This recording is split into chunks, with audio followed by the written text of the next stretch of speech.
રામ રામ સીતારામ જય શિકોતેરમાં કેમ છો બધા મજામાં?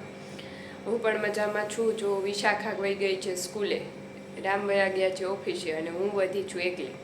હવે ના હું આજે રસોઈ કામ બધું કચરા પોતા વાસણ કપડાં બધું થઈ ગયું છે અને રસોઈ કરું છું. રસોઈમાં આજે ગલકાનું શાક ને રોટલા કરવાના છે અને રામ માટે સલાડ બનાવવાનું છે. એ બપોરે ઓછું જમે છે, ડાયટિંગ કરે છે, પણ ડાયટિંગ તો એમાં કાંઈ દેખાય એમ નથી. હું એના કરતાં વધારે જમું છું તોય મારું શરીર વધતું નથી ને એનું ઘટતું નથી એવું છે. પણ તો એ બપોરે રોટલી ઓછી ખાય છે કે જેમ બને એમ ઓછું, તો એના માટે સલાડ બનાવ્યું છે અને અમારી મમ્મી દીકરી માટે દોરિયાનું શાક ને રોટલા બનાવવાના છે. અને આજે કીડિયારું પૂરું થઈ ગયું છે, જે હું રોજ કીડિયારું પૂરું છું. રામ ઓફિસે લેતા જાય અને ન્યાય પૂરી દે છે કીડિયારું ઓફિસે. જો પૂરી અહીંયાથી હું નાખી દઉં ડબલામાં એટલે એ ઓફિસે કીડિયારું પૂરે છે. એ રોજ લગભગ 2 વર્ષથી અમે રોજ કીડિયારું પૂરીએ છીએ. તો આજે જો એ કીડિયારું પૂરું થઈ ગયું તો એ હું તમને બનાવીશ ત્યારે બતાવીશ. અને અત્યારે જો આ સલાડ બનાવ્યું છે.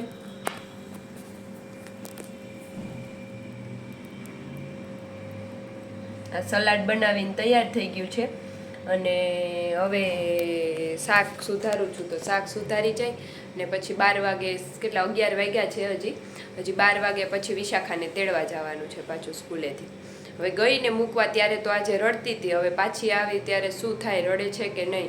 એમ તો મેડમે કીધું હતું કે જો રડશે ને તો હું ફોન કરીશ, પણ હવે હજી કાંઈ ફોન આવ્યો નથી એટલે નહીં રડતી હોય. પછી ત્યાં જાય પછી હવે થોડાક દિવસ થશે ને એટલે એવા થઈ જશે, ત્યાં જાય એટલે રડવાનું ઓછું થઈ જાય. એટલે હવે જોઈએ, હવે એને 12 વાગે પાછી તેડવા જઈશ, પછી પાછી આવીને મમ્મી દીકરી જમશું ને પછી એને સુવડાવીશ ને. એટલે હવે હું શાક બનાવી લઉં, ગલકા સુધારું છું. જો આ ગલકા સુધારવાનું કામ ચાલુ છે. તો અહીંયા સલાડ બની ગયું છે અને ગલકા સુધારું છું. ગલકાનું શાક ને રોટલા કરી નાખીશ ને એના માટે સલાડ કરી નાખીશ. તો ચાલો પછી આગળ વિડીયોમાં મળીએ. જો વિશુ આવી ગઈ છે સ્કૂલેથી, 12:30 વાગ્યા છે. શું કરાયું વિશુ? આમ જો રડતી હતી પેલા, ઈ તો કે નથી રડતી. Very good. મસ્તીની બુક બતાવો, નવી લઈ આવી. જો વિશુ એની નવી બુક બતાડો. એમાં જ છે દીકરા. Oh my God. હાલો બધા આઈસ ક્લોઝ કરી જાઓ. તો હું આઈસ ક્લોઝ કરી ગયો. સરપ્રાઈઝ. જો વિશાખાની નવી બુક આવી, બતાવો. જો આ વિશાખાની નવી બુક આવી ગઈ છે. આમ કરો તો પ્રેક્ટિસ બુક નર્સરી મધરવુડ. હવે આમાં શું છે ચલો ખોલીને જ બતાવો. Very good. Standing line. આમાં કરવાનું છે હોમવર્ક. જો સ્લીપિંગ લાઈન. આમાં હોમવર્ક કરવાનું છે, બધું કરવાનું છે એમ. ઓહો, વેરી ગુડ. ઓકે ચાલો.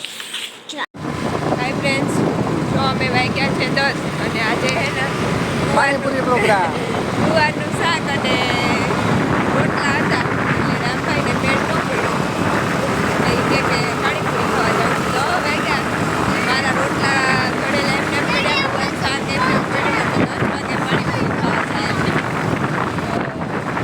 નીકળ્યા છે પાણીપુરી ખાવા. ચલો આજે તમને પાણીપુરી બતાવું. પાણીપુરી ખાઈએ. પાણીપુરી, રગડાપુરી, લેમન મસાલા. હા, કેટલી બધી ફ્લેવર આવે છે. વિશાખાની ફેવરિટ લેમન મસાલા, રામને રગડાપુરી. મને રગડાપુરી તો બહુ ભાવે. રામને તો પાણીપુરી અહીંયા અમીન માર્ગ ઉપર છે ને ત્યાં જ એને વધારે ભાવે છે. તો અમે અત્યારે જો અમીન માર્ગ ઉપર આવ્યા છે અને જઈએ છીએ પાણીપુરી ખાવા.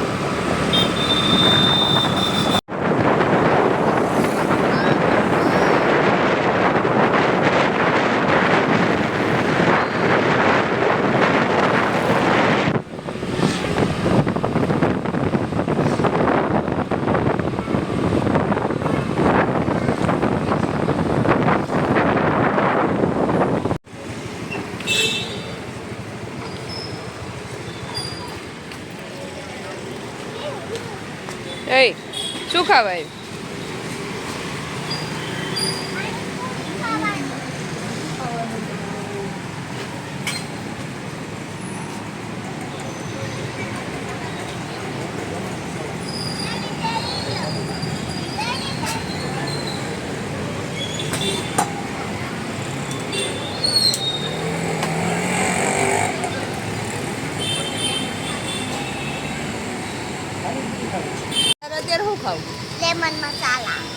મસાલા લેમન મસાલા પણ બહુ ઈશુની સારું. ફેવરિટ તીખી નહીં લાગે મોરી બનાવશે કે મોરી બનાવ એના કરતાં રોટલો ખાઈ લીધો તો ઘરે ના હે? રોટલો તો રોજ ખાય રસ્તો તો રોજ ખાઉં તો બહારનું ન ખવાય ખવાય ક્યારે ખવાય ત્યારે ક્યારેક ક્યારેક ખવાય ખવાય ક્યારે ઓકે ચાલ તો ખાઈ નાખી જો રામભાઈ હજી તો ખાય છે મેં તો જો આ વિશાખાઈ ખાય છે હો.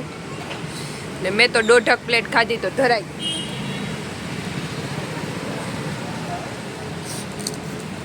એને અહીંયાની બહુ ભાવે એની ફેવરિટ છે મારી ફેવરિટ તારી કઈ ફેવરિટ લેમન મસાલા જો વિશુની લેમન મસાલા આવી ગઈ છે ને વિશુ ખાવાય મહિની છે ભૂખ લાગી કેવી લાગી પાણીપુરી કેવી છે લેમન મસાલા કેવી છે મસ્તીની છે તો બધાયને ખાવાનું મન થઈ જશે તો કે હાલો બધાય ખાવા કે હાલો બધાય ખાવા પાણીપુરી પાણી જો આ એને વિશાખા હજી ખાય છે અમે ખાઈ લીધી પણ વિશાખા હજી ભૂખ લાગી હજી ખાય છે હજી ખાવી છે બહુ ખાધી આખું ખવાય તો ખરી ને હા આખી ફિનિશ કરવી જોઈએ ને એટલે વિશુ ફિનિશ કરે છે કે હા કરી લે હો 11 વાગી ગયા છે અને અમે પાણીપુરી ખાઈને પાછા જઈએ છીએ ઘરે વિશાખાએ તો જે હાથમાં લીધી છે ખાવા માટે અને રામે બહુ ખાધી બે થોડીક ઓછી ખાધી હવે પાણીપુરી ખાઈ લીધી હવે ઘરે જઈને સુઈ જઈએ અને તો ઘરે દૂધ ગરમ કરવાનું ખાધી કે રામ મોજે મોજ શું કહેતો મોજે મોજ રોજે રોજ રામને વિશાખા તો બહુ જ મોજ પડી ગઈ મને થોડું બહારનું ઓછું ભાવે એટલે મને થોડીક ઓછી મોજ આવે રોટલા જેવી મજા ન આવે